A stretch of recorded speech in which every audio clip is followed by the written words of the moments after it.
Bismillahirrahmanirrahim. Assalamualaikum warahmatullahi wabarakatuh. Alhamdulillah, salatu wassalamu ala rasulillah, Nabi Mustafa Muhammad ibn Abdillah, asyhadu an la ilaha illallah, wa asyhadu anna Muhammadan abduhu wa rasuluhu, Allahumma salli ala Sayyidina Muhammad wa ala ali Sayyidina Muhammad. Allahumma la ilma lana illa ma 'allamtana innaka antal alimul hakim wa la fahma lana illa ma fahamtana innaka antal jawadul karim wa la haula wa la quwwata illa billahil aliyil azim. Allahumma inna nas'aluka ilman nafi'a wa rizqan thayyiba wa amalan mutaqabbala. Allahumma inna na'udzubika min ilmin la yanfa' wa qalbin la yakhsha wa amalin la yurfa' wa du'ain la yusma'. Allahumma akhrijna min dhulumatil wahm wa akrimna binuril fahm waftah alaina bima'rifatil ilm wansyur alaina rahmatak wa dzakirna ma nusina ya arhamar rahimin walhamdulillahi rabbil alamin. Oke, alhamdulillah kita syukur eh, akhirnya bisa dipertemukan Allah Subhanahu wa taala di majelis yang insya Allah Allah muliakan ini, dan ini merupakan pertemuan perdana kita di eh, pelajaran nahwu dalam kitab al dalam kitab syarah dari Syekh Hasan Kafrawi terhadap kitab Jurumiyah. Pertama-tama yang mau saya sampaikan bahwasannya bahasa Arab, khususnya belajar nahwu, adalah sebuah keharusan yang harus dimiliki oleh setiap kaum muslimin. Dan keharusan tersebut sudah teraplikasikan dari generasi-generasi setelah wafatnya Rasulullah SAW. Mulai dari zamannya Abu Bakar sampai ke Umar radhiyallahu taala anhu, yang mana kala itu bahasa Arab menjadi sebuah permasalahan yang cukup menjadi perhatian bagi khalifah-khalifah setelah wafatnya Rasul, ketika Islam itu memfutuhat negeri-negeri yang notabene bukan berbahasa Arab. Dan salah satu kebijakan yang kala itu diterapkan oleh Umar radhiyallahu taala anhu adalah Umar memigrasikan seluruh warga-warga yang berbahasa Arab untuk tinggal dan membuat kota baru di negeri-negeri yang beliau futuhat. Akhirnya di situ terjadilah percampuran budaya antara orang Arab asli dan juga orang-orang Ajam, seperti itu. Lalu hal tersebut dilanjutkan oleh khalifah-khalifah setelahnya. Datang Khalifah Umar, datang Khalifah Utsman, Khalifah Ali, sampai ke zaman Abbasiyah yang menjadi sinyal atas terang benderangnya peradaban Islam kala itu dan juga ilmu pengetahuan yang hari ini sampai bisa kita nikmati saat ini. Termasuk diantaranya adalah perkembangan ilmu bahasa Arab. Dan pembelajaran bahasa Arab terus mengalami perubahan, terus mengalami perkembangan untuk bisa sampai pada orang-orang yang baru belajar. Termasuk kita ini adalah orang-orang yang baru mau mencoba untuk menyelami kebiasaan para ulama dalam belajar bahasa Arab. Tentu di luar sana ada banyak metode dalam belajar bahasa Arab, mulai dari metode yang mungkin kita bilang konvensional sampai metode yang bisa kita bilang metode yang cukup relevan dengan kemodernan zaman hari ini. Tapi ala kulihal dari setiap pembelajaran itu pasti mereka memiliki tujuan dalam belajar. Dan kita tahu bahwasanya pembelajaran bahasa itu ada 4 hal biasanya yang disoroti.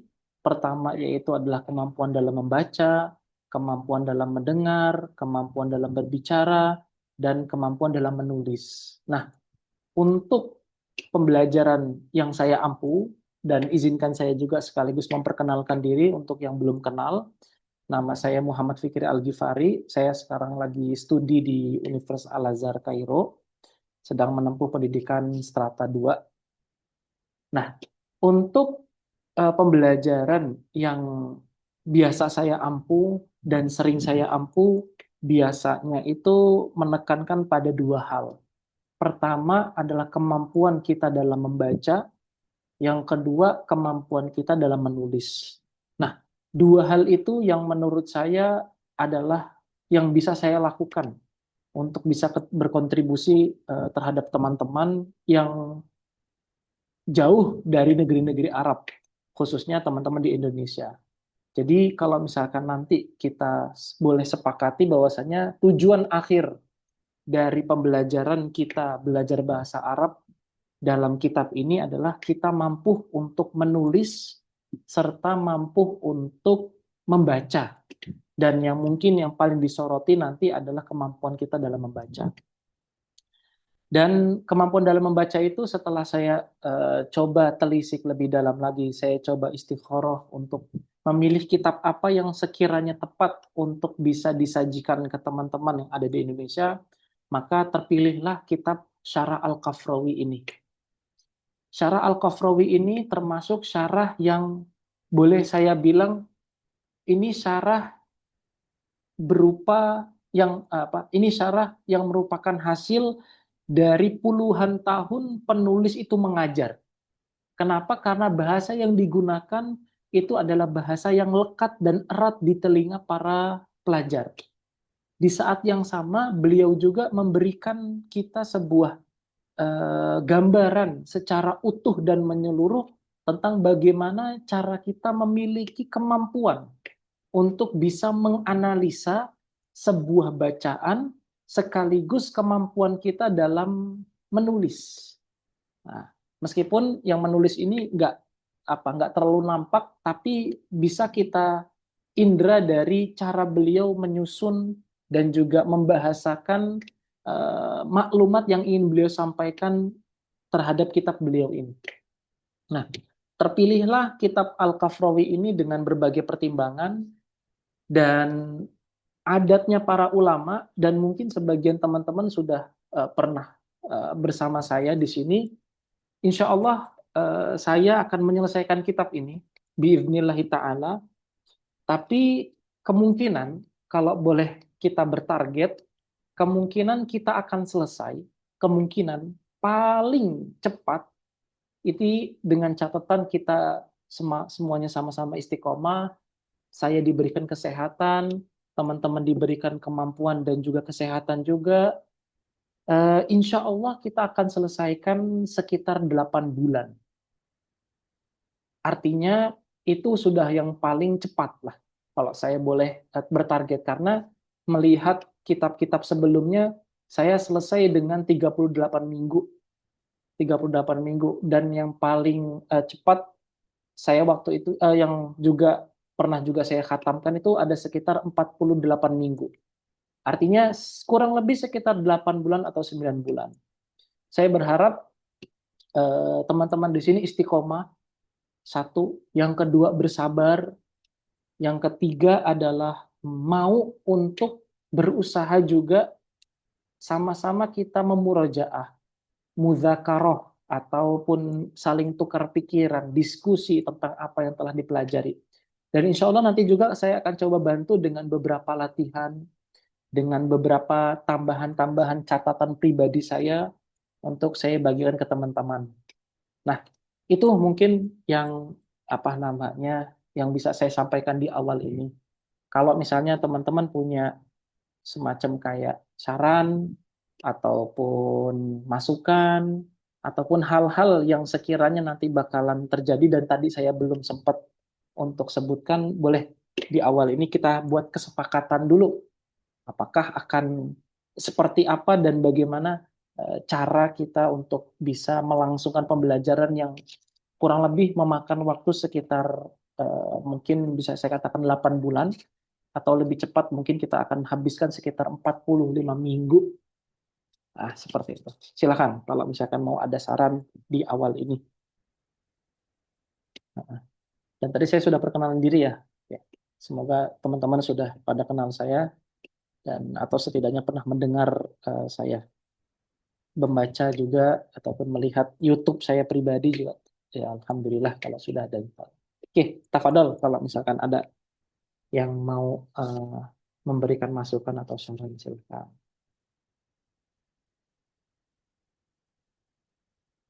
Hmm, nggak ada ya? Oke ya, kita berarti kita sepakati seperti itu dan insya Allah kita ini jalannya pelan-pelan dan mungkin nanti ada beberapa kita agak ngebut sedikit karena biasanya yang saya agak kebut sedikit itu biasanya adalah hal-hal yang sudah pernah kita bahas sebelumnya.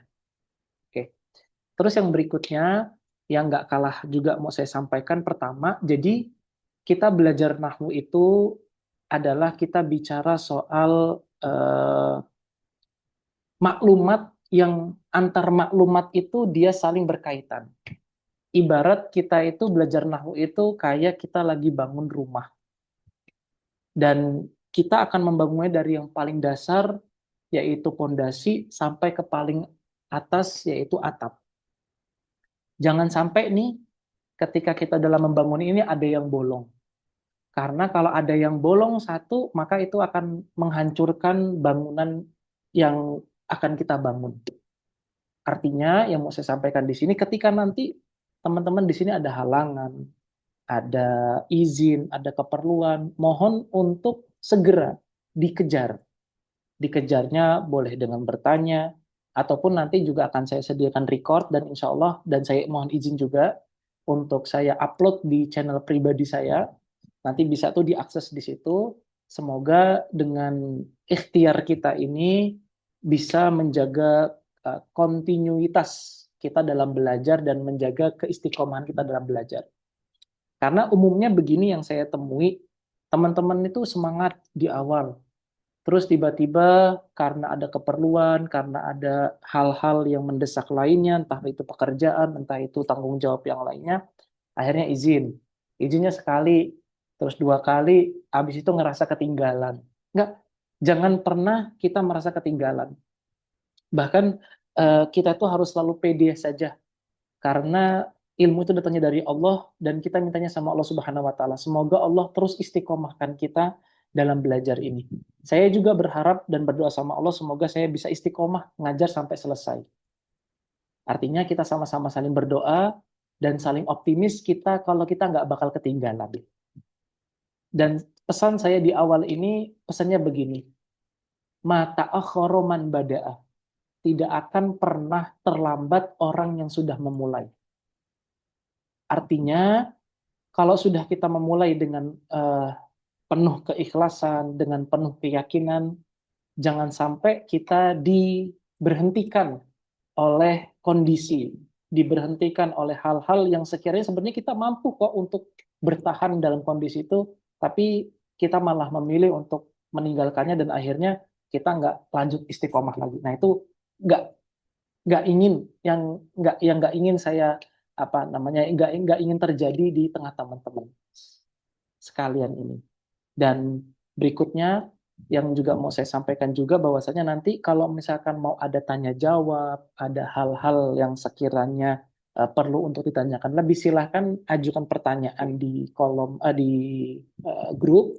Insya Allah akan saya jawab. Sekiranya saya bisa jawab cepat, saya akan jawab cepat. Sekiranya butuh waktu untuk menjawab, ya mohon maklumnya untuk saya menjawabnya agak lebih terlambat. Nah, itu mungkin di awal ini yang mau saya sampaikan ke teman-teman. Semoga bisa dipahami dan semoga kita diberikan kekuatan oleh Allah Subhanahu wa taala, keistiqomahan, kesehatan, keberkahan waktu, keberkahan harta, serta keberkahan-keberkahan yang lain sehingga kita bisa belajar dengan maksimal dan tentunya juga kita bisa mencapai hal yang kita inginkan, yaitu kita bisa paham tentang atau bisa paham, bisa membaca dan bisa menulis bahasa Arab dengan sesuai dengan kaidah yang telah ditetapkan oleh para ulama. Nah, itu aja. Oke. Berikutnya, biasanya saya ingin memberitahu juga di awal ini, para ulama rahimahumullahu taala biasanya memulakan setiap pembelajaran apapun fan ilmunya, baik itu yang berkaitan dengan sakofah Arabiyah ataupun yang berkaitan dengan sakofah Islamiyah, biasanya para ulama memulakan dengan dua muqaddimah. Memulakan dengan dua muqaddimah. Nah, itu pasti dan selalu kebiasaannya para ulama itu memulakan dengan dua muqaddimah ini. Jadi ada dua muqaddimah yang sebaiknya, yang seyogyanya itu disampaikan terlebih dahulu kepada setiap para pembelajar, baik itu mereka yang belajar Sakofa Arabiyah ataupun belajar Sakofa Islamiyah. Apa aja itu Ustadz yang dua muqaddimah tersebut? Pertama ada namanya muqaddimah kitab. Ini saya pakai bahasa Arab ya. Muqaddimah kitab. Yang kedua ada namanya muqaddimah ilmu. Dua muqaddimah ini biasa disampaikan terlebih dahulu oleh para ulama ketika mereka rahimahumullahu taala memulakan pembelajaran kepada seluruh pelajarnya. Ada namanya muqaddimah ilmu, ada namanya muqaddimah kitab. Oke. Saya akan cerita masing-masing dari dua muqaddimah. Pertama, para ulama dengan segala pengalaman yang mereka punya dalam belajar, mereka sudah memakan asam garam belajar. Dan mereka juga rahimahumullah sudah mengeluarkan segenap pikirannya, bahkan hartanya, dan bahkan masa depannya hanya untuk mempertahankan agar sakofah yang mereka timba itu bisa sampai kepada generasi-generasi berikutnya. Nah, di saat para ulama memikirkan tentang generasi-generasi berikutnya, para ulama itu mulai berpikir, apa ya yang sekiranya itu bakal menghambat seseorang ketika memulakan belajar. Nah, dalam hal ini ada satu ulama bernama Sa'aduddin At-Taftazani namanya. Sa'aduddin At-Taftazani. Beliau ulama yang mutafanin. Mutafanin itu artinya ulama yang punya polimet kalau nggak salah bahasa Indonesianya. Polimet yang beliau punya karya di berbagai bidang, bidang akidah, bidang bahasa, dan bahkan di bidang-bidang yang lain. Beliau membuat sebuah apa ya, sebuah permulaan, formula bukan permulaan, formula yang berikutnya para ulama-ulama berikutnya menjabarkan secara rinci formula yang telah dibentuk oleh Syekh Sa'aduddin At-Taftazani ini. Kata beliau, dan dari pengalaman beliau, ada dua hal yang akan ditemui oleh seorang pelajar ketika mereka menapaki jalan keilmuan. Pertama, mereka akan temui sebuah kebodohan, jahalah. Yang kedua, mereka akan temui namanya sebuah kesia-siaan. Dua hal ini adalah dua hal yang akan ditemui pertama kali menurut risetnya beliau oleh seorang pelajar ketika mereka memulakan pelajaran baik itu belajar Sakofa Islamiyah maupun Sakofa Arabiyah. Yang pertama, mereka akan menemui namanya sebuah kebodohan. Yang kedua, mereka akan menemui kesia-siaan. Nah, dua hal ini adalah dua hal yang akan menjadi penghambat pertama dalam seseorang itu belajar. Nah, kemudian beliau mencoba memformulasikan kira-kira di antara problem awal ini yang akan ditemui ini apa obat yang bisa saya berikan untuk mereka yang menemui sebuah kebodohan dan menemui sebuah kesia-siaan.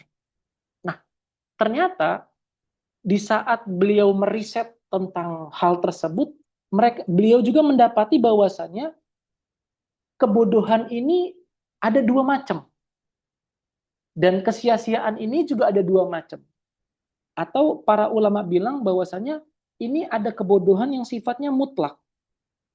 Benar-benar dia itu bodoh ketika ingin menapaki sebuah perjalanan keilmuannya, atau bahasanya namanya jahalatu mahdhah. Yang benar-benar mutlak, benar-benar dia itu benar-benar nggak tahu tentang apa yang ilmu apa yang apa ilmu yang sedang ia akan pelajari ini. Artinya di sini dia akan menemui kebodohan yang mutlak sifatnya. Kedua, dia akan menemui kebodohan yang sifatnya urfiyah. Memang umumnya orang punya kebodohan ini. Nah, yaitu kebodohan berupa dia tahu bahwasanya ada ilmu namanya nahwu.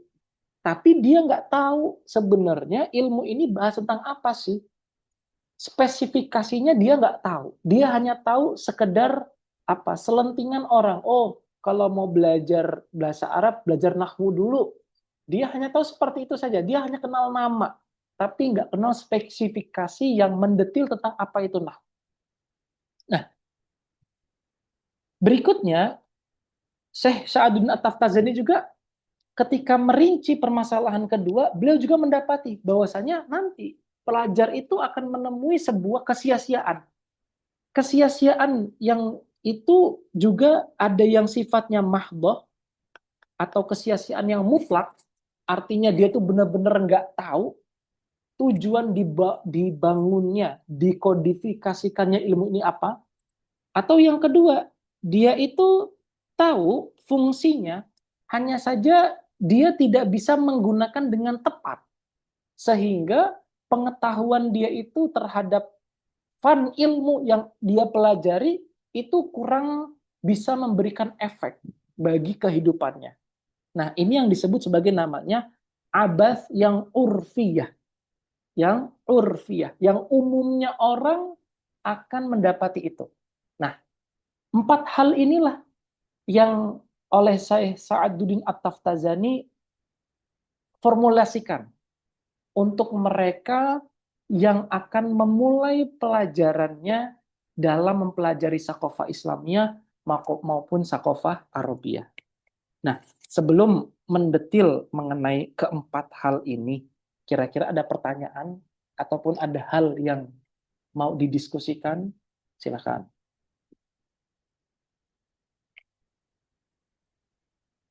Dari hal yang saya sampaikan ini. Ustadz Afan, Hmm. kalau kesia-siaan secara mahdhah itu termasuk ini juga nggak Ustadz?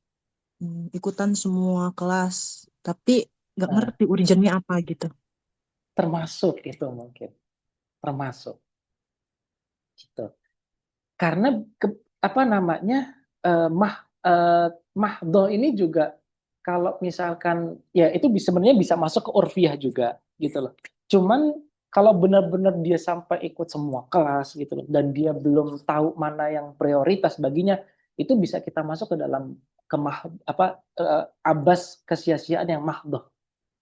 Karena dia menghabiskan waktu serta tenaga pada hal yang sebenarnya belum dia butuhkan, tapi dia malah masuk ke semuanya. Itu juga termasuk yang kesia-siaan yang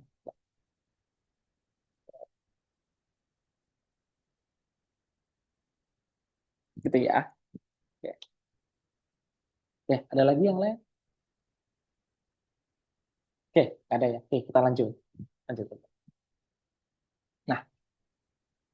Nah, terus akhirnya di dalam perjalanannya Syekh rahimahullahu taala, lalu apa kira-kira hal yang paling bisa saya berikan kepada umat untuk mengatasi dua hal ini?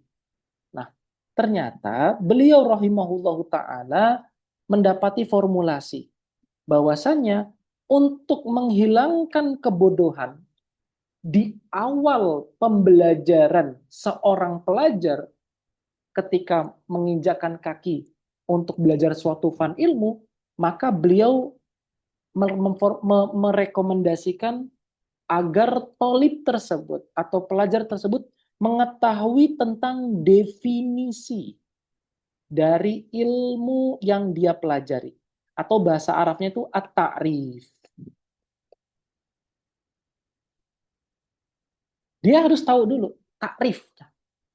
Sehingga dengan dia tahu definisi, dia setidaknya punya gambaran umum.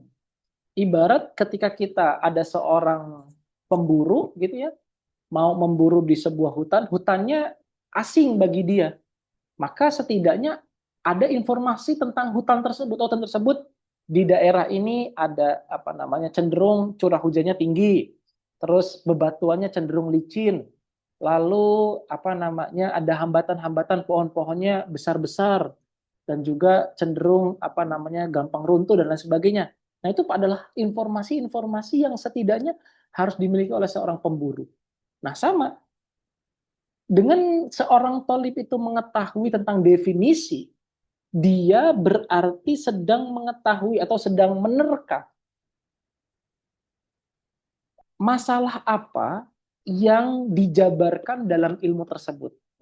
Sehingga permasalahan tersebut bisa ia dapati manfaatnya untuk dia bisa manfaatkan kepada hal-hal yang bermanfaat bagi dirinya. Dalam hal ini misalnya ketika orang itu belajar nahwu, dia jadi tahu oh ternyata orang Arab itu apa namanya ketika membaca sebuah kalimat itu bisa berbeda-beda harokat akhirnya. Yang mana harokat akhir itu bisa berdampak kepada perbedaan maknanya. Oh, ternyata seperti itu toh ilmu nahwu. Nah, ini adalah fungsi dari definisi. Dan definisi ini akan menghilangkan kebodohan, baik kebodohan yang sifatnya mahdoh maupun yang sifatnya urfiyah tadi itu. Itu adalah definisi. Artinya juga nanti seorang guru ketika hendak mengajarkan sakofa Islamiyah ataupun sakofa Arabia, setidaknya guru itu menjelaskan kepada murid-muridnya apa definisi dari ilmu yang ia sedang ampu tersebut. Definisinya disebutkan. Setelah definisi disebutkan, ya sudah berarti guru tersebut sudah melaksanakan kewajiban pertamanya untuk menghilangkan kebodohan, baik kebodohan yang sifatnya mahdoh ataupun yang sifat urfinya pada diri seorang thalib. Nah, ini adalah hal pertama yang dilakukan oleh seorang guru. Lalu berikutnya, bagaimana Ustadz cara menghilangkan kesia-siaan? Nah, cara menghilangkan kesia-siaan adalah dengan mengetahui faidah dari ilmu tersebut. Faidah dari ilmu tersebut. Ini adalah cara atau hal kedua yang disampaikan oleh seorang guru ketika hendak mengampu sebuah pelajaran. Nah, Ustaz tadi tahu, kalau kita tadi berangkat kepada pertanyaan Mbak Wulan tadi itu, apakah termasuk kebodohan yang mahdoh ketika seseorang itu mengikuti semua kelas gitu? Sebenarnya dibilang mahdoh juga kayaknya enggak. Tapi menurut saya itu adalah kebodohan yang mahdoh. Saya bicara kebodohan yang saya bicara tidak mahdoh ataupun urfiah itu karena sebenarnya dia tahu faidahnya. Hanya saja karena dia tidak mengetahui secara spesifik prioritasnya itu apa, sehingga dia ikut arus gitu loh, ikut apa namanya dalam berbagai kelas gitu. Sehingga dia akhirnya tidak menemukan faidah yang maksimal ketika dia belajar karena dia mengikuti banyak kelas, akhirnya dia juga bingung membagi waktunya dalam memurojaah, dalam muzakarah, dalam mengulang-ulang pelajaran yang mana mengulang-ulang pelajaran muzakarah dan juga mutolaah itu adalah hal yang menjadi kewajiban setelah dia itu apa namanya belajar bersama gurunya. Nah, itu apa alasan saya memasukkan dia kepada hal yang mahdoh tadi. Tapi ya nggak salah juga ketika apa namanya ketika bilang dia itu adalah abbas yang urfiah, yang umumnya orang itu merasakan hal tersebut. Nah, itu ya, itu mungkin. Oke. Balik lagi ke sini bahwasanya hal kedua yang harus disampaikan oleh seorang guru itu adalah beliau memberitahu kepada murid-muridnya tentang faidah ilmu tersebut. Nah, dua hal ini oleh para ulama disebut sebagai namanya muqaddimah ilmu. Dua hal ini disebut sebagai namanya muqaddimah ilmu. Nah, inilah yang nanti akan kita mulai di awal, yaitu apa itu definisi dari ilmu nahwu, apa itu faidah dari ilmu nahwu. Oke, sampai sejauh ini. Silakan kalau ada diskusi dan ada pertanyaan lagi.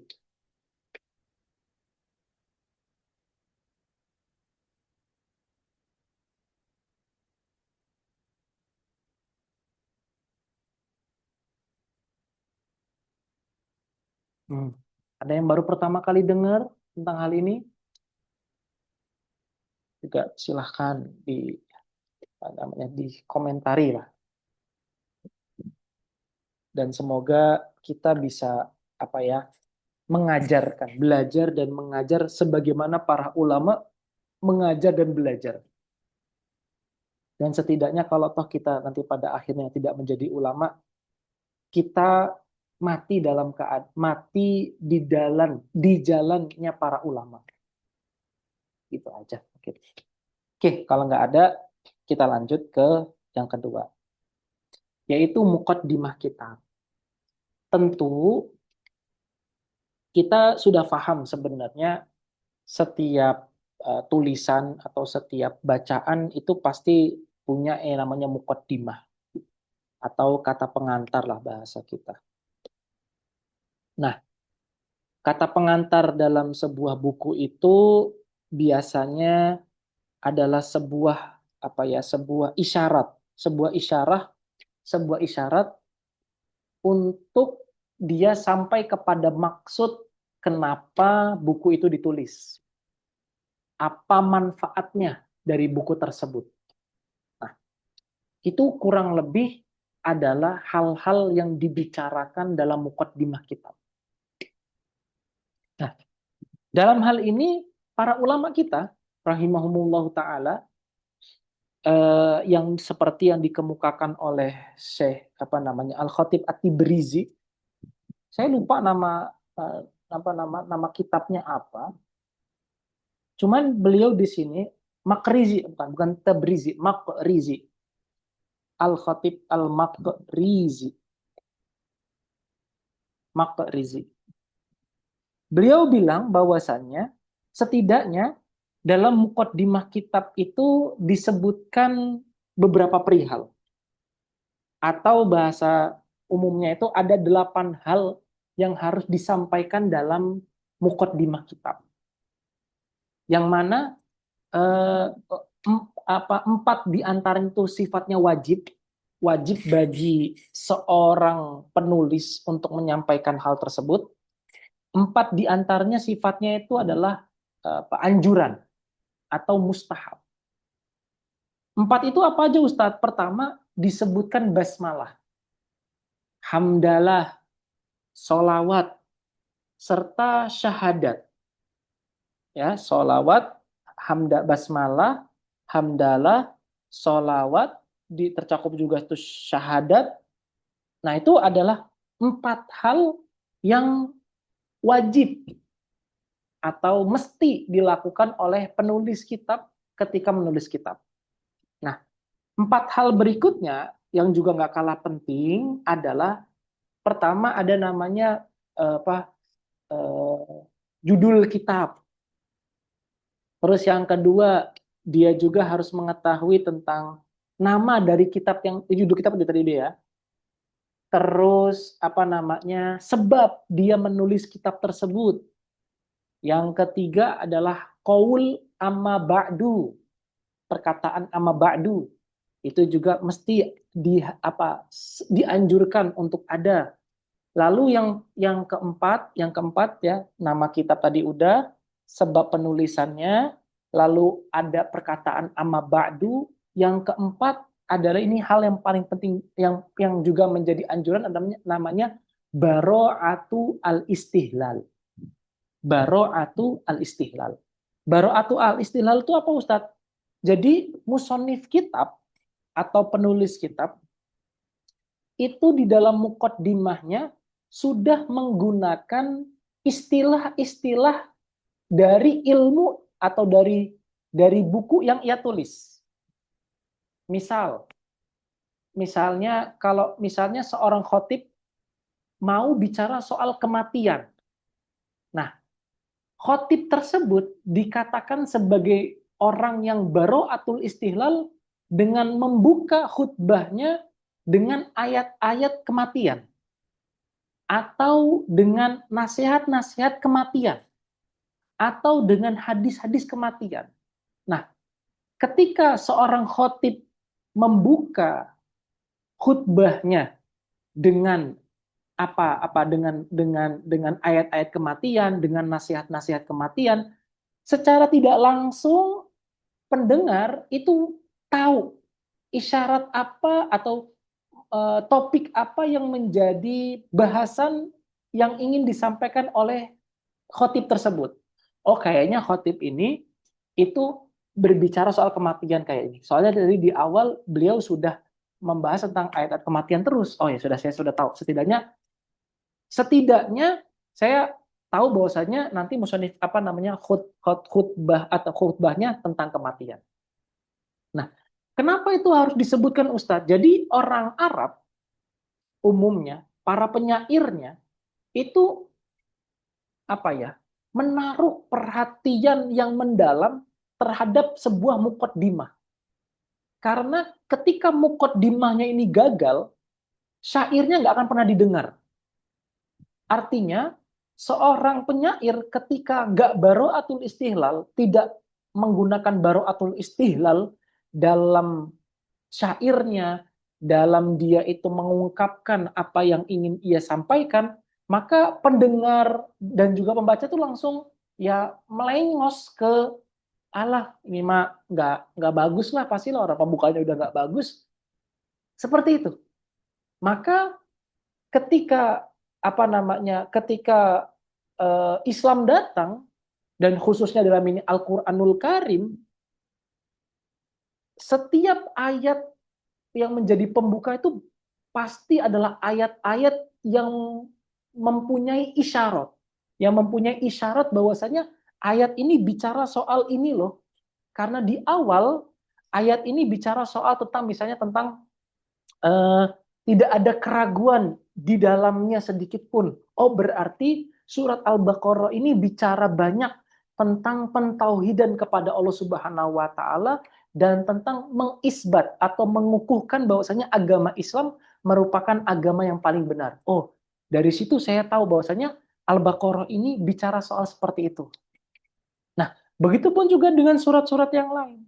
Kenapa kok Al-Quran datang dengan seperti itu? Karena Al-Quran tahu orang Arab itu biasa memperhatikan bab muqaddimah. Artinya ketika muqaddimahnya itu buruk, maka tidak akan pernah didengar, tidak akan pernah dibaca syairnya maupun prosanya maupun hal-hal yang datang dari orang tersebut. Kenapa? Karena muqaddimahnya sudah buruk.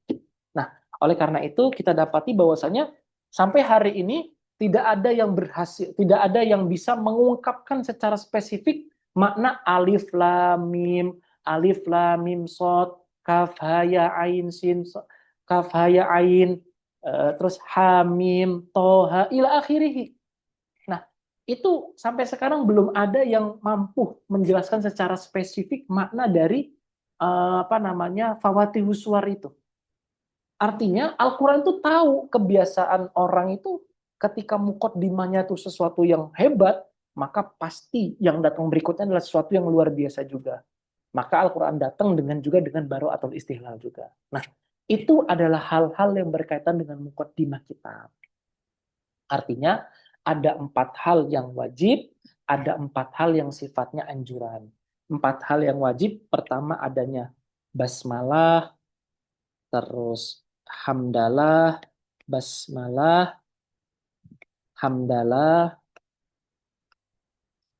basmalah, terus hamdalah, lalu solawat, solatan wasalaman, Lalu yang ketiga adalah apa? Syahadat. Terus hal ini yang wajib. Yang menjadi anjuran apa? Pertama, dia harus baro'atul istihlal. Tadi ya, muqaddimahnya itu me- harus ada isyarat tentang apa yang ia tulis. Ada isyarat-isyarat yang diberikan di muqaddimah tentang apa yang ia tulis. Yang kedua harus ada qaul amma ba'du. Lalu ketiga harus ada unwan kitab atau judul kitab. Yang keempat harus ada yang namanya apa? Sebab kenapa menulis kitab tersebut. Nah, ini adalah apa ya? 4 hal yang wajib dilakukan oleh penulis kitab dan 4 hal anjuran yang dilakukan oleh penulis kitab. Dan biasanya seluruh buku itu bicara soal 8 hal ini.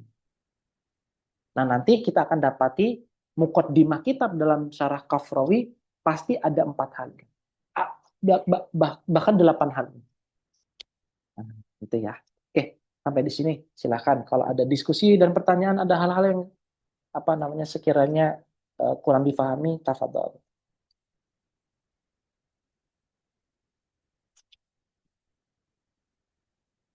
Kalau ada diskusi, kalau ada pertanyaan. Ustaz, izin bertanya, Ustaz. Mm-mm, silakan. Untuk 4 hal yang dianjurkan tadi ya Ustaz ya, Mm-mm, kalau misalnya judul kitab atau sebab menulis kitab kan kurang lebih biar kita tergambar ya Ustaz ya isi daripada kitab itu. Kalau untuk perkataan yang ama ba'du ini kenapa bisa dianjurkan kayak gitu Ustaz untuk mm-mm. ditulis di dalam mukadimah Ustaz? Mohon Oke, penjelasannya. baik, akan dijawab. Jadi, amma ba'du ini adalah pemisah antara pembukaan basmalah dan hamdalah dengan baro'atul istihlal, unwanul kitab, dan sabab. Jadi, itu kayak sesuatu yang menjadi pelengkap untuk memisahkan antara basmalah dan hamdalah serta sebab penulisan kitab, judul kitab, nama penulis kitab. Jadi dia tuh kayak ada di tengah-tengah gitu loh, sebagai jembatan, bridging lah, bridging untuk eh, masuk ke dalam pembahasan inti maklumat-maklumat penting tentang kitab tersebut. Gitu. Jadi ini semacam kayak jembatan untuk menjembatani antara basmalah hamdalah dengan hal-hal yang menjadi inti dari kitab tersebut. Yaitu apa? Judul kitab, sebab penulisan kitab, dan baro'atul istiqlal. Itu yang disebutkan oleh para ulama kenapa amma ba'du menjadi hal yang dianjurkan. Kejawab pertanyaannya, Mbak Nurul? Insya Allah terjawab Ustaz. Syukran Ustaz. Apa? Nah, artinya juga kita nanti ini sebagai sebagai pendakwah di tengah-tengah umat ketika membuka baiknya dengan susunan ini. Bismillah, assalatu wassalamu ala Rasulillah, Nabil Mustafa Muhammad ibni Abdillah, asyhadu an la ilaha illallah wa asyhadu anna Muhammadar Rasulullah, amma ba'du. Terus kita bilang pakai ini, terus gitu dan sebagainya. Itu adalah kebiasaannya para ulama. Ini kebiasaan yang baik, maka harus kita lanjutkan ke generasi-generasi berikutnya. Ini berlaku untuk menulis kitab, berlaku untuk kita jadi khotib, kalau yang laki-laki, kalau yang perempuan mungkin ketika ngisi pengajian. Ini adalah format baku untuk setiap pembicaraan yang berkaitan dengan ilmu. Ataupun yang berkaitan dengan hal-hal yang lain juga. Termasuk khutbah, ceramah, terus juga acara-acara yang sifatnya ada irsyad, ada taujihat, ada hal-hal yang berkaitan dengan pemberian petunjuk dan lain sebagainya. Ini adalah hal-hal yang formatur kebiasaannya para ulama. Yuk, ada lagi yang lain silakan. Ustadz, kalau untuk pembacaan penulis, biografi penulis itu hendaknya memang harus disampaikan gitu secara lengkap di awal, ataukah itu hanya sebagai ya anjuran gitu? Karena kalau melihat di misalnya melihat di kelas-kelas itu ada yang menggunakan, ada yang tidak gitu, Ustaz. Mm-mm. Mm-mm. Nah, itu Oke, gimana? baik. Itu sesuatu juga yang mustahsanah. Mustahsanah itu ya sebaiknya disebutkan. Karena kan kayak kita itu gini, eh, nggak afdol gitu loh. Ketika kita itu membaca sebuah karya, tapi kita nggak kenal siapa yang nulis, gitu. Ha-ha. Makanya ada sebuah ungkapan itu, kalau saya nggak salah silap itu Imam Qurtubi bilang begini dalam Jami'ul Ahkamil Quran itu, sebaiknya kalau kamu pernah mendapatkan sebuah ilmu, maka nisbatkanlah perkataanmu itu kepada orang yang mengatakan. Gitu. Nisbatkanlah kepada orang yang kamu mendengar darinya. Supaya apa? Pertama, supaya ilmunya berkah. Ilmu dari orang yang menyampaikan tersebut. Kedua, supaya kita jadi punya sandaran kuat. Oh, ternyata saya ini nukilnya bukan sembarang orang. Orang yang sudah punya kapasitas keilmuannya sudah teruji seperti itu, atau yang kapasitas keilmuannya sudah jelas dan terang lah, kalau dia itu lulusan A, lulusan B, kalau dia itu pernah belajar sama guru A, guru B, guru C, dan lain sebagainya. Nah, jadi itu sesuatu yang mustahsana, Mbak, sesuatu yang sebaiknya disebutkan tentang biografi penulis kitab dan lain sebagainya yang berkaitan dengan penulis kitab tersebut. Oke, silakan kalau ada yang lain. Lain Mbak Ulan. Semoga terjawab pertanyaan Mbak Ulan. Ada lagi? Sebelum kita lanjut ke muqaddimah ilmu, silakan.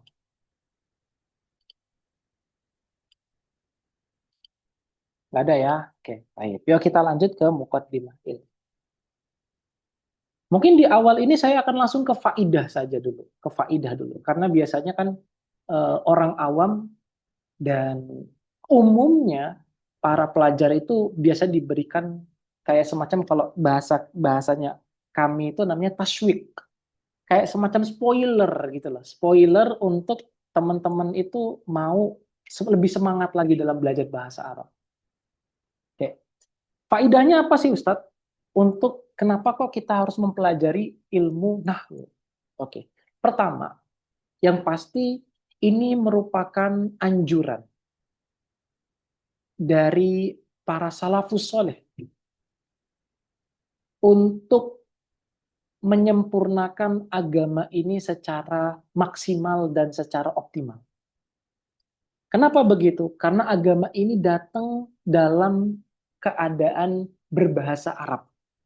Maka baiknya ketika kita ingin memperdalam agama yang kita pelukan, hanya ini Islam, maka hendaknya kita juga menyempurnakan dengan belajar bahasa Arab. Artinya dorongan di sini adalah dorongan akidah. Dan bukan dorongan kita ingin biar bisa dianggap keren ketika kita menukil kalam-kalamnya ulama dengan bahasa Arab. Enggak. Kita di sini benar-benar dorongannya akidah. Akidah kita menuntut kita untuk menyempurnakan pembelajaran Islam itu secara mendalam. Dan pada taraf yang kamu mampu menjangkaunya. Artinya kalau kita diberikan Allah kemampuan lebih, maka kalau bisa kita manfaatkan kemampuan tersebut sampai pada tahap yang paling ujung. Ketika kita memang mungkin ada keterbatasan, baik itu waktu, materi, maupun tenaga, maka ya sudah semaksimal kita bisa mencapai hal tersebut. Yang mau saya sampaikan di sini artinya adalah bahwasanya jadikanlah pembelajaran bahasa Arab ini benar-benar dorongannya karena akidah. Akidah kita menuntut kita untuk menyempurnakan pembelajaran.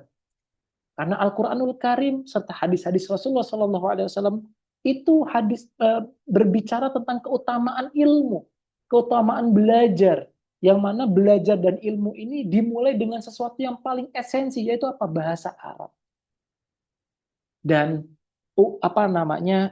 Umar, Abu Bakar, Umar, Utsman serta para khalifah-khalifah yang lainnya itu punya sebuah makalah, punya sebuah perkataan bahwasanya ketika Umar misalnya, ketika mendatangi seorang pemuda yang lagi main panah, akan tetapi ketika pemuda itu didekati Umar, Umar mendapati ada lahan, ada kesalahan dalam ucapan si pemuda tersebut. Kata Umar seraya berkata, panahmu yang meleset itu tidak lebih baik ya, tidak lebih baik daripada lisan yang keluar dalam kesalahan. Artinya ada sebuah kesalahan terbesar bagi Umar itu ketika kita berucap dengan ucapan yang salah. Gitu. Nah, bahkan pun juga dengan Abu Bakar juga pun seperti itu. Abu Bakar menjumpai hal yang serupa juga. Dan bahkan ada hadis maudhu, ya. Saya sering bilang ini ke teman-teman, meskipun ini hadisnya hadis yang dipertanyakan lah ya, kesohihannya nanti bisa merujuk kepada kitab-kitab mustalahul hadis. Jadi dalam kitab namanya Tanbihul Albab ala Fadailil I'rab. Ini kitabnya kecil yang ditulis namanya Shantaroni yang dikenal dengan namanya Ibnu Syarraj. Itu disebutin lagi-lagi disebutkan kata beliau wa qad ruwiya dan diriwayatkan dari Nabi Shallallahu alaihi wasallam la yaqbalullahu du'aan malhunan. Tidak diterima doa orang yang salah dalam berucap. Artinya salah i'rab atau salah dalam ilmu nahwu maupun dalam ilmu sorof itu nggak diterima doanya. Tapi lagi-lagi ini bukan hadis yang sampai derajat yang sahih ya. Nanti mungkin bisa dirujuk kepada kepada para muhaditsin mengenai hal ini. Tapi poin yang ingin disampaikan oleh musonif kitab adalah sepenting itu loh kita itu membenarkan ucapan kita dalam kita berucap. Sepenting itu kita meluruskan antara maksud yang ada dalam hati sama lisan kita. Makanya guru kami itu pernah bilang begini, waktu di pembelajaran itu, bisa jadi orang yang nggak belajar nahwu itu melakukan dosa. Beliau nggak nyebut dosa yang besar, tapi melakukan dosa. Kenapa? Karena dia mengungkapkan sesuatu yang tidak sesuai dengan keinginan. Dan itu adalah mukhalafah, adalah sesuatu penyimpangan, dan itu adalah sebuah kebohongan. Dan bohong itu berakibat dosa. Maka belajarlah nahwu agar supaya keinginanmu dalam menyampaikan itu selaras dengan ucapan yang keluar dari lisan. Nah, lagi-lagi itu hanya sebatas bab targhib ya, targhib wa tarhib untuk memotivasi murid-murid supaya ayo serius dalam belajar gitu. Ayo benar-benar kalian itu benar-benar istiqomahkanlah lisan kalian sehingga apa yang kalian sampaikan, apa yang ingin kalian sampaikan itu selaras dengan lafaz yang keluar dari lisan kalian.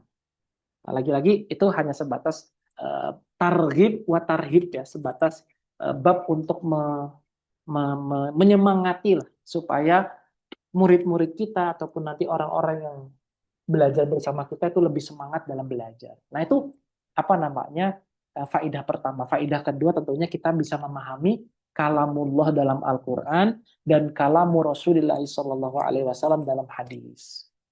Dan juga kedua hal ini merupakan masdar ataupun sumber dari kita beragama. Maka untuk mencapai kepemahaman yang sempurna dan sahihah dan yang benar serta tepat adalah dengan kita mempelajari bahasa. Nah, itu mungkin dua hal lah yang bisa saya sampaikan sebagai bentuk faidah dalam belajar bahasa. Oke, sampai di sini ada hal yang nggak difahami? Cukup ya? Oke, yang kedua, apa itu ilmu nahwu? Ilmu yang kita pelajari ini. Nah, jadi ilmu nahwu, ilmu yang kita pelajari ini biasa disebut sebagai namanya ilmu lughatul arabiyah. Ilmu al-lughah al-arabiyah. Artinya ketika nyebut belajar apa? Belajar bahasa Arab. Pasti langsung ke arah atau pembicaraannya itu menuju ilmu nahwu. Ilmu nahwu. Selalu ke sini. Karena memang ilmu nahwu itu berkaitan dengan bahasa Arab secara langsung. Oke. Atau yang kedua, bisa juga, kadang juga orang juga itu langsung merujuk ke ilmu sorof. Nanti kita akan kenalan mungkin di lain waktu. Kita kenal dengan namanya ilmu sorof. Ilmu sorof ini kalau ibarat dia itu sebuah apa ya, sebuah inti, maka ilmu sorof ini ada ini oke. Kalau bicara soal bahasa, maka bahasa itu bicara soal kata. Nah, ilmu yang mempelajari tentang penyusunan kata, bagaimana harokatnya, itu adalah ilmu sorof ini. Sedangkan ilmu nahwu itu lebih ke arah namanya sintaksis, susunan kata agar bisa difahami. Nah, kalau ini lebih ke arah namanya ilmu morfologi. Nah, ilmu morfologi. Nah, ini adalah ilmu nahwu. Para ulama dulu itu menggabungkan antara ilmu nahwu sama ilmu lughah. Mereka menamai dua ilmu ini dengan namanya ilmu nahwu. Jadi kalau disebut ilmu nahwu, ya ilmu yang berkaitan dengan sintaksis sama ilmu yang berkaitan dengan morfologi. Nah, maka para ulama bilang, apa itu ilmu nahwu? Nah, ilmu yang mempelajari tentang, atau ilmu yang mempelajari tentang keadaan sebuah kalimat Arabiah. Ilmu yang mempelajari, tulis aja ya, tulis bahasa Indonesianya, saya tulis pakai bahasa Arabnya. Ilmu yang mempelajari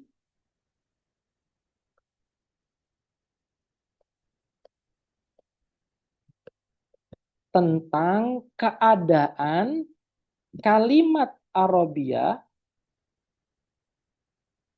ilmun biusulin, ilmu yang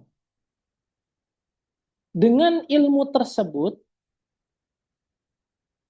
itu diketahui tu'rafu biha ahwalu kalimati al-arabiyyati. Oke? Baik itu secara sintaksisnya, i'roban wa binaan, maupun secara morfologisnya. Jadi ilmu nahwu adalah ilmun biusulin, ilmu yang berkaitan dengan sebuah kaidah, yang tu'rafu biha, yang dengan kaidah-kaidah dalam ilmu tersebut diketahui ahwalu, keadaan-keadaan, al kalimatil arabiyati, kata-kata bahasa Arab, baik yang berkaitan dengan i'roban, sintaksis, maupun wabinaan, maupun yang berkaitan dengan morfologi. Nah, ini adalah ilmu nahwu. Ilmu nahwu dalam arti menggabungkan antara ilmu nahwu dan ilmu sorof. Ilmu yang berkaitan dengan sintaksis dan ilmu yang berkaitan dengan morfologi.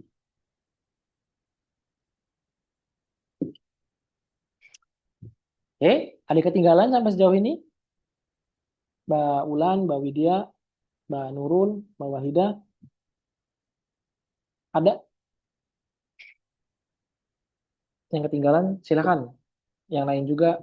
Ini ada Mbak, saya manggilnya Mbak Wika aja ya, sama Mbak Indi dan Mbak Endah. Oke, silakan. Kalau ada pertanyaan, ada diskusi dari hal-hal yang tadi disampaikan. Berarti Ustadz ini Oh, ilmu biusul tu'rifu tuh biha. rofu biha. Ah, ahwalul kalimat. Ini ahwal kalimat itu apa? Keadaan kalimat Arabiah i'roban wa binaan. Kalimati al-arabiyati i'roban wa binaan.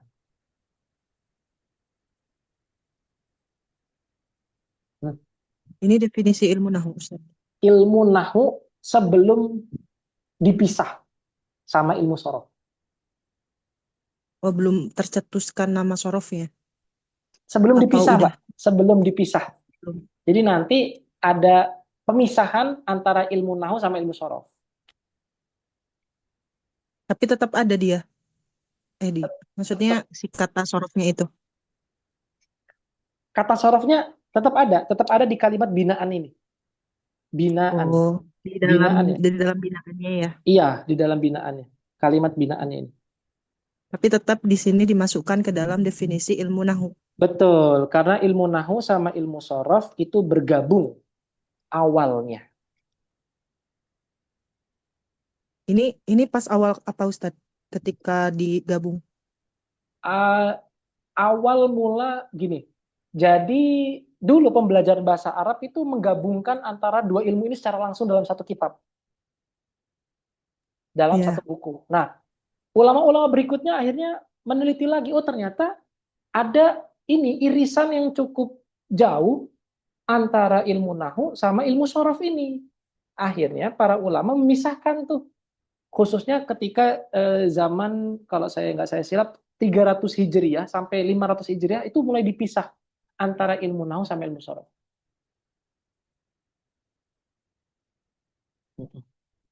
Sudah mulai ada pemisahan. Jadi kalau ditanya ini penggabungan secara apa? Secara kodifikasi itu secara kodifikasi jadi satu, tapi ulama-ulama berikutnya datang untuk memisahkan kedua halnya.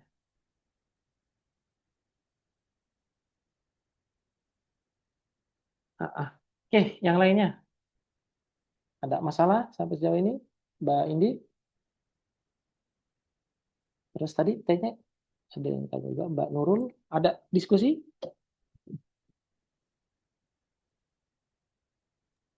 Belum ada insya Allah Ustaz. Oke, belum ada. Silakan Mbak Wika ini, Mbak Wika. Dan Mbak Endah, ada diskusi sampai sejauh ini? Insya Allah nggak ada Ustaz, jelas. Oke, baik, alhamdulillah. Baik. Oke ya, lanjut ya, bisa ya. Oke. Nah, berikutnya para ulama membedakan tuh antara ilmu nahu sama ilmu sorof.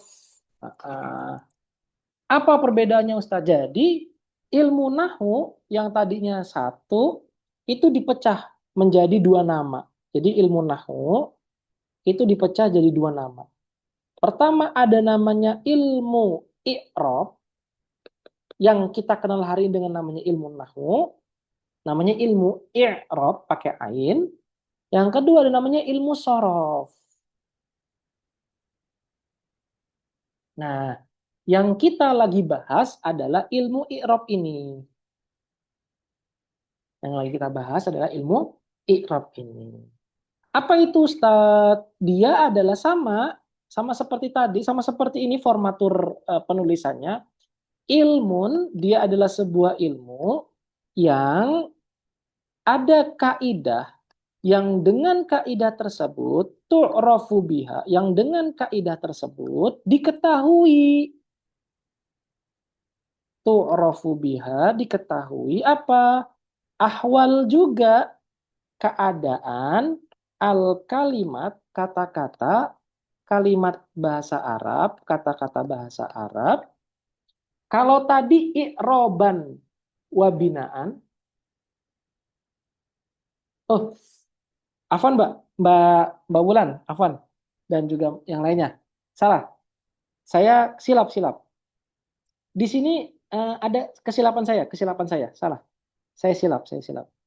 Jadi ini harusnya bukan i'roban wabinaan. Ifrodan watarkiban. Afwan, saya salah. Ifrodan watarkiban. Ilmun biusulin tu'rafu biha ahwalu kalimatil arabiyyah ifrodan watarkiban. Jadi ifrod di sini mencakup ilmu sorofnya, tarkib di sini mencakup ilmu nahwunya. Afwan, saya silap. Jadi ifrodan watarkiban.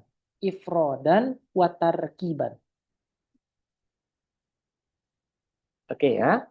Nah, ifrodan watarkiban. Nah, lalu ilmu nahwu itu apa Ustadz atau ilmu i'rab? Nah, ilmu i'rab baru tadi i'roban wa binaan. Nah, ini yang benar. Tadi saya kesilap. Ketukar.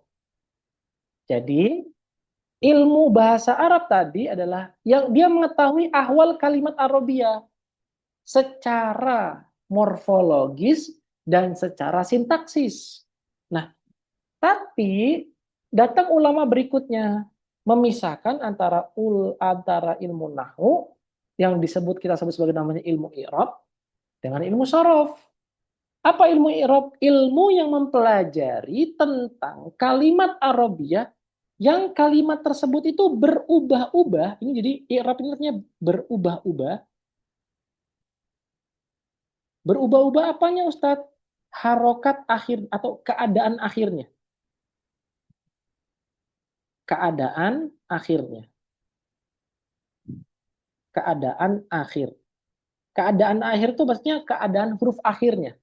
Nah, ada juga yang kalimat tersebut itu hanya satu keadaan saja. Satu keadaan saja. Nah,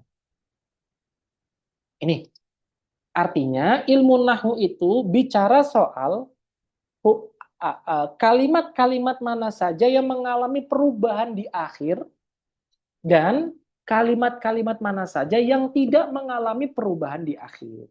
Nah, ini adalah ilmu i'rab atau yang kita kenal dengan namanya ilmu nahwu.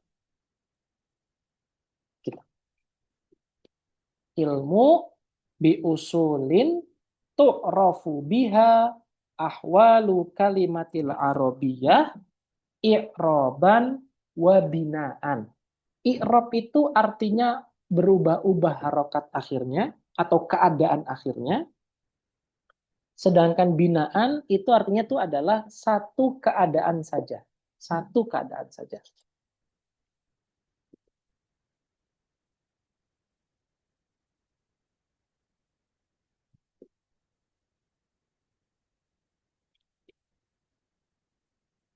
Oke.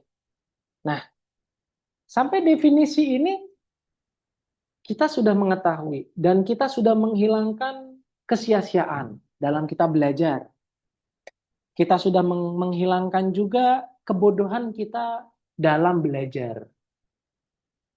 Yang artinya kita sudah mengetahui definisi atau tarif dan kita sudah mengetahui faidah dari ilmu ini. Nah, secara tidak langsung dengan kita mengetahui definisi dari ilmu ini, kita juga jadi tahu, oh ternyata pembahasan pokok dalam ilmu ini atau bahasa para ulama yang disebut sebagai namanya maudhu ilmu ini, topik bahasanya adalah apa? Kalimat Arabiyah atau kata dalam bahasa Indonesia, kata bahasa Arab. Yang mana yang menjadi titik fokusnya adalah harokat akhir atau keadaan akhir dari kalimat tersebut. Nanti dipisahkan mana yang berkaitan, mana yang berubah-ubah, mana yang satu keadaan saja. Nah, ini adalah maudhu atau topik pembahasan dalam ilmu nahwu. Jadi topik pembahasannya adalah kalimat Arabiyah dari sisi, nah, kalau sorof tadi dari sisi morfologisnya, maka kalau nahwu itu dari sisi sintaksisnya. Sintaksis dalam bahasa Arab itu disebut sebagai namanya i'roban wa binaan. Dari sisi keadaan akhirnya berubah-ubah atau hanya satu saja keadaannya.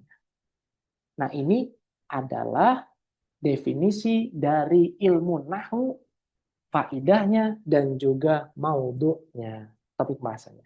Oke, silakan kalau di sini ada diskusi atau ada pertanyaan.